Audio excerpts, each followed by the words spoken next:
শীতের সিজনে এই রেসিপিটা অন্তত একদিন যদি না খান তাহলে আর কি খেলেন। এটা বানানো কিন্তু একেবারেই সোজা, ঘরোয়া পদ্ধতিতে বানিয়ে ফেলেছি। 750 মতো মাংস নিয়েছি, তার মধ্যে 1 টেবিল চামচ মতো লবণ, 1/2 টেবিল চামচ মতো হলুদের গুঁড়ো, 1 টেবিল চামচ মতো ধনের গুঁড়ো, 1 টেবিল চামচ মতো জিরের গুঁড়ো আর 1 টেবিল চামচ মতো লঙ্কার গুঁড়ো দিয়ে দিলাম। আর দিয়ে দিলাম 1 টেবিল চামচ মতো আদা রসুনের পেস্ট, 1/2 টেবিল চামচ মতো গরম মশলা আর 2 টেবিল চামচ মতো দই দিয়ে দিয়েছি। দিয়ে খুব ভালো করে এটা মাখিয়ে নিচ্ছি।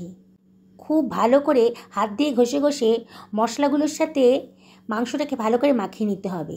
যত ভালো করে মাখানো হবে রান্নার টেস্টটাও কিন্তু তত সুন্দর হবে। তাই খুব ধৈর্য ধরে প্রতিটা মাংসের গায়ে যাতে মশলাটা ভালো করে ঢুকে যায় সেভাবে ঘষে ঘষে মাখিয়ে নিতে হবে। দেখুন আমি কীভাবে মাখাচ্ছি। 1.5 থেকে 2 মিনিট কিন্তু এভাবে ভালো করে মাখিয়ে নেব। খুব ভালো করে মাখানো হয়ে গেছে। এবারে এটাকে আমি ঢাকা দিয়ে রাখবো, বাকি প্রসেসগুলো রেডি করে নেব।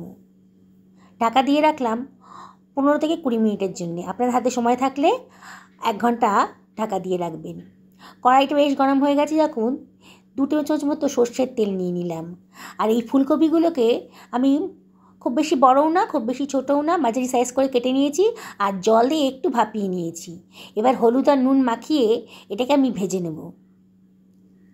খুব ভালো করে ভাজবো না, ফুলকপির কালারটা যখন একটু লালচে হয়ে যাবে তখনই আমি এগুলোকে তুলে রাখবো। দেখুন ফুলকপির কালারটা কিন্তু চেঞ্জ হয়ে গেছে। ফুলকপিটা ভাপিয়ে নিয়ে রান্না করলে পরে অম্ল গ্যাসও কম হয় আর এটা খেতেও কিন্তু খুব সুন্দর স্বাদ আসে। আর ফুলকপির গায়ে যদি পোকামাকড় থাকে তাহলে কম জলে ভাপানোর জন্য এটা মরে যায়। আমার সমস্ত কপিগুলোকে একটা অন্য পাত্রের মধ্যে তুলে রাখলাম। আর এই আলুগুলোকেও আমি মাঝখান দিয়ে কেটে নিয়েছি, ছোটো আলুগুলোকে মাঝখান দিয়ে কেটে নিয়েছি, কেটে একটু ভাপিয়ে নিয়েছিলাম। এবার এটাকেও হলুদ নুন দিয়ে একটু ভাজা ভাজা মতো করে নেব। আলু আর কপি একটু ভাজা ভাজা মতো করে রান্না করলে পরে কিন্তু রান্নার টেস্টটা খুব সুন্দর আসে। আপনারা ইচ্ছা করলে এটা না ভেজেও রান্না করতে পারেন। কড়াইয়ের তেলটা বেশ কমে গেছে, এই জন্যে 1 টেবিল চামচ মতো সর্ষের তেল আমি আরও দিয়ে দিলাম। আমি সর্ষের তেলে করছি, আপনারা ইচ্ছে করে যে কোনো তেলই ব্যবহার করতে পারেন।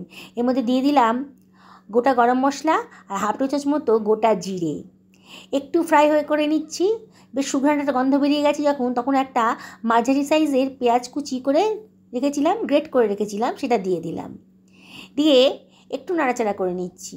পেঁয়াজের কাঁচা ভাবটা যখন চলে গেছে তখন এর ভিতর দিয়ে দিচ্ছি 1/2 টেবিল চামচ মতো আদা রসুনের পেস্ট।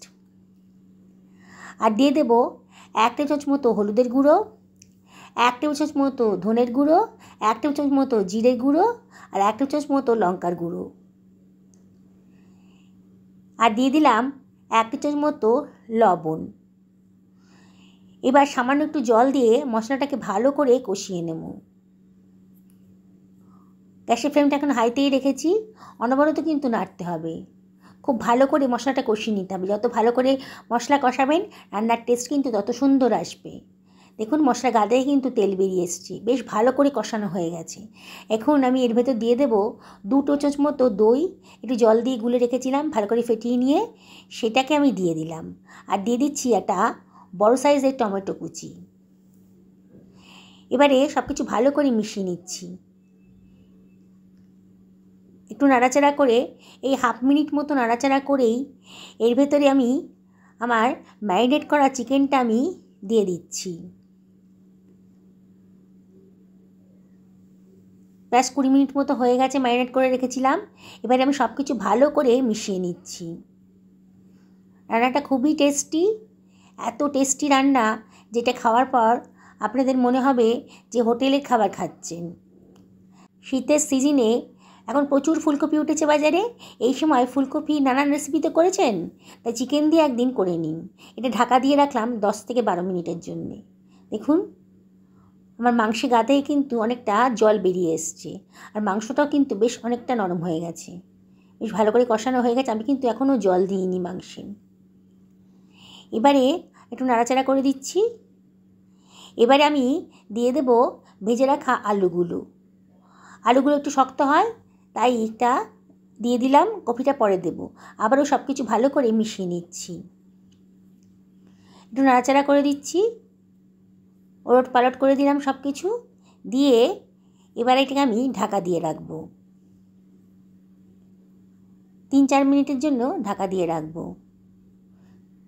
মিনিট 5 হয়ে গেছে, ঢাকাটা তুলে নিয়েছি, নিয়ে আবারও সব কিছু ভালো করে একটু মিশিয়ে দিচ্ছি। বন্ধুরা, রান্নাটা খুবই সোজা, বিগিনার্সরাও কিন্তু এই রান্নাটা করে ফেলতে পারেন, এত টেস্টি। এবার আমি 1 বাটি মতো গরম জল দিয়ে দিলাম। গরম জলটা দিলে পরে রান্নাটা টেস্টি হবে আর রান্নাটা খুব তাড়াতাড়িও হয়ে যাবে। তাই আপনারা চেষ্টা করবেন একটু গরম জল দিয়ে রান্নাটা করার জন্যে। আবারও আমি এটাকে ঢাকা দিয়ে রাখবো মিনিট 5-6 জন্যে। মিনিট 5 হয়ে গেছে, দেখুন মাংসের কালারটা কত সুন্দর এসছে। আবারও সব কিছু ভালো করে মিশিয়ে নিচ্ছি। মাংসটা কিন্তু আমার সেদ্ধ হয়ে গেছে, আলুটাও সেদ্ধ হয়ে গেছে, চেক করে নিলাম। এবার ভেজে রাখা ফুলকপিটা আমি দিয়ে দিলাম। ফুলকপি নরম, আগে দিলে পরে গলে যেত, তখন খেতে ভালো লাগতো না। এই জন্য এই ফুলকপিটা আমি পরে দিলাম। একে ভাপিয়ে রেখেছি, তারপর আবার ভেজে নিয়েছি, তাহলে ফুলকপিটা কিন্তু আর বেশিক্ষণ লাগবে না সেদ্ধ হতে।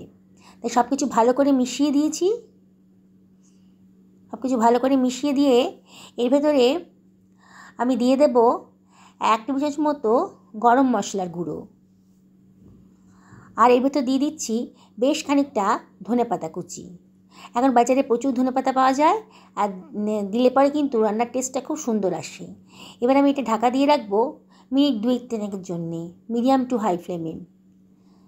2 মিনিট হয়ে গেছে, দেখুন বন্ধুরা আমার কিন্তু রান্নাটা হয়ে গেছে। গ্যাসের ফ্লেমটা অফ করে দিয়েছি। কি সুন্দর দেখতে হয়েছে, বেশি তেল মশলা ব্যবহার করা হয়নি, কিন্তু মাংসটা কিন্তু দারুণ দেখতে হয়েছে, খেতেও কিন্তু সত্যি অসাধারণ হয়েছে। আমি আপনাদেরকে রিকোয়েস্ট করব একদিন অন্তত আমার মতন করে এই রান্নাটা করে দেখুন। অবশ্যই কমেন্ট করে জানাবেন কেমন লাগলো। রেসিপিটা ভালো লাগলে পরে একটা লাইক করে দেবেন আর সবার সঙ্গে শেয়ার করবেন। নতুন বন্ধুদের রিকোয়েস্ট করব আমার চ্যানেলটা সাবস্ক্রাইব করার জন্যে। ফেসবুকের বন্ধুদের বলবো পেজটা ফলো করার জন্যে।